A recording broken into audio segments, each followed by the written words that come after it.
Olá pessoas, tudo bem? Aqui é a Isa, seja bem-vindo a mais um vídeo do Leiturudos e hoje eu tô aqui para falar para vocês do primeiro livro que eu li do Lendo Mais Mulheres, um livro de crônicas, e o escolhido foi A Menina Quebrada, da autora Eliane Brum. Sim, a vida é insuficiente, mas é o que temos. E é melhor não se sentir injustiçado, porque um dia ela acaba. Essa foi uma das citações ou quotes que eu mais gostei do livro. E como são crônicas, tem muitas e muitas histórias aqui, diferentes umas das outras. Então, eu resolvi falar para vocês um pouco sobre as minhas impressões de leitura e quais foram as crônicas que eu mais gostei da autora. Eu admito que eu nunca li muito crônicas na minha vida. Basicamente, eu só conheço a Marta Medeiros, que ela é excelente, e já li aquele livro Um Sorriso ou Dois, que eu até esqueci o nome do autor. Eu gostei bastante da Eliane Brum.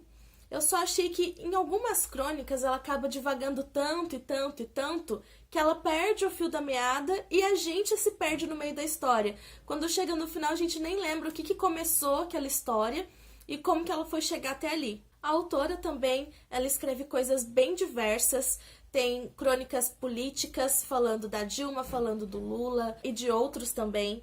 Tem crônicas mais voltadas para o lado social, porque a Eliane Brum, pelo que eu vi, ela trabalhou muito tempo fazendo reportagens em periferias, em lugares mais pobres, e ela entrou em contato com muitas histórias delicadas. Então ela usou muitas dessas coisas nas histórias dela, nas crônicas dela. Então é bem legal ver esse lado também. E tem algumas coisas também relacionadas à sociedade. Por exemplo, depressão, uso indiscriminado das drogas legais. Como assim uso indiscriminado? É que tem pessoas que tomam Dorflex como se fosse M&M's, por exemplo, e acaba se viciando num medicamento que é legalizado, que não caracteriza vício, mas a pessoa é viciada. Então, fala desse tipo de comportamento também, sobre a individualidade que a cidade grande traz para as pessoas, que você mora em um apartamento com mais de 100 pessoas e você nunca vê a cara de ninguém, você não sabe o nome de ninguém. Ela fala também bastante sobre a infância dela, sobre a família dela, e dá pra ver como que eles são importantes na vida e na profissão dela. Isso é bem legal. É uma coisa que eu já não consegui identificar tanto quando eu li a Marta Medeiros. Eu já li 2 livros dela. E a vida pessoal e familiar da Marta Medeiros fica um pouco escondida. Ela fala mais sobre as impressões pessoais dela, mas não o ambiente dela, não o que faz com que ela pense desse jeito. Então, é o lado jornalista, né? É o mais impessoal, mesmo sendo pessoal, que é uma crônica. E tem muitas crônicas também que são só reflexões sobre a vida, que é o sentido da crônica. As que eu separei, que eu mais gostei, foram 5. A primeira tá bem no comecinho, se chama Vida de Clichê. É uma daquelas crônicas que a autora se empolga e se perde no meio, e aí depois no final já nem sabia o que tinha começado. Mas ela se baseia no livro chamado O Pai dos Burros, Dicionário de Lugares Comuns e Frases Feitas. Eu nunca tinha ouvido falar sobre esse livro e ele é realmente o que o título diz. O autor juntou num livro só, todas as frases mais comuns e mais clichês que existem para que exatamente você fuja dessas palavras, que procure outras coisas. E a própria autora diz na crônica que se uma palavra, se uma frase vem tão fácil na sua cabeça, significa que já tem um caminho marcado ali. Então você está usando muito ou ouvindo muito, então é melhor procurar outra coisa. Então, a primeira parte dessa crônica foi isso, falando sobre o uso dos clichês na escrita, na fala, sobre a preguiça de procurar outras coisas. E aí depois, a segunda parte da crônica foi uma analogia, usando esses clichês na vida.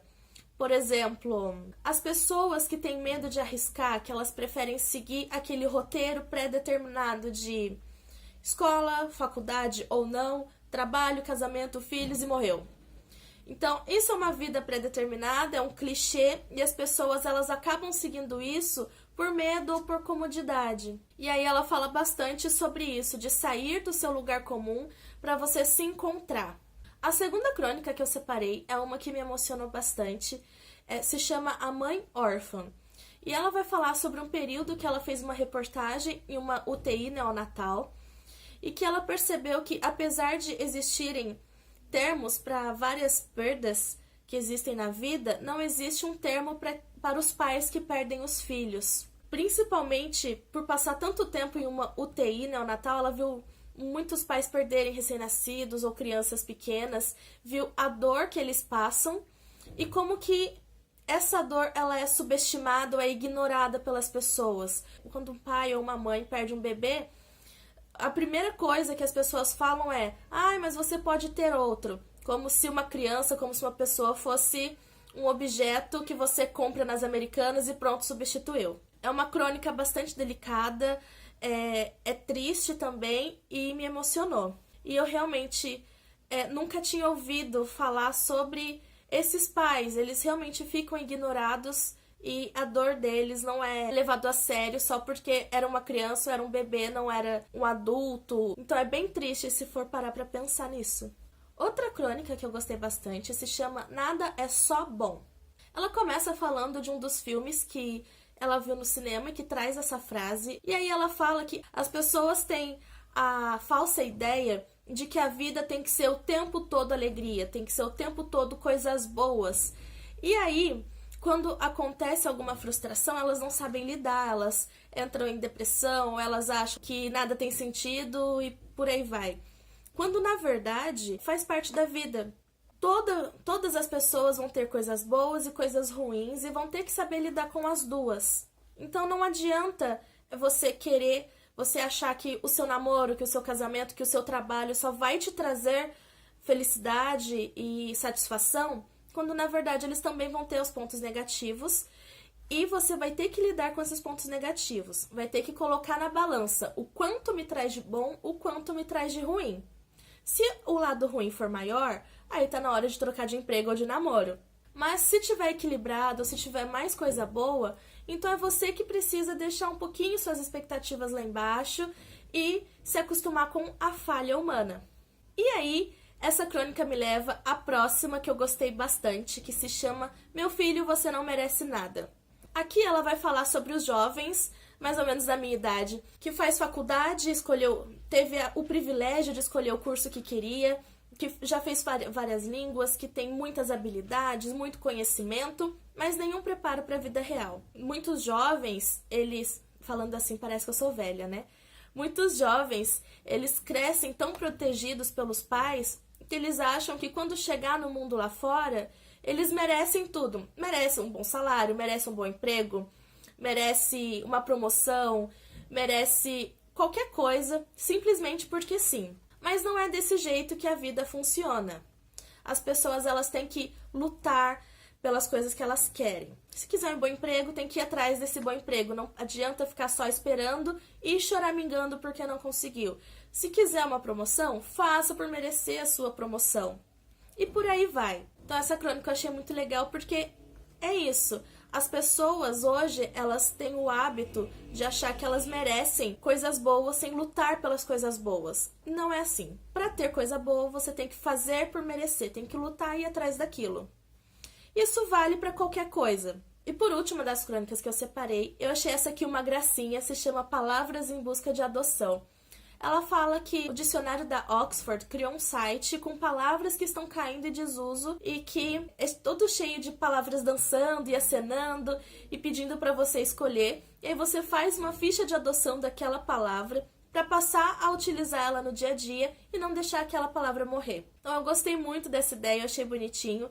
E eu acho que a gente devia ter isso no Brasil também, que vai surgindo cada vez mais palavras nada a ver, tipo top, topíssimo, topper, e a gente esquece das nossas palavras que são muito mais legais. Então essas foram as crônicas que eu mais gostei.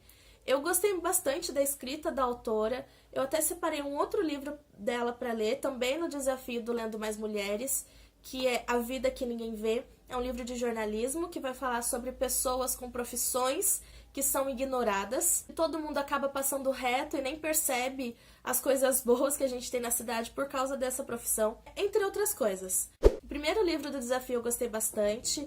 Eu gosto muito de crônicas. mas por ser uma leitura mais para refletir, eu acabo não lendo tanto.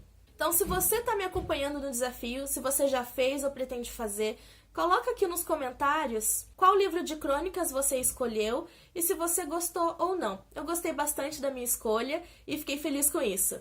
E dá um like para ajudar o canal, beleza? Então é isso e até a próxima!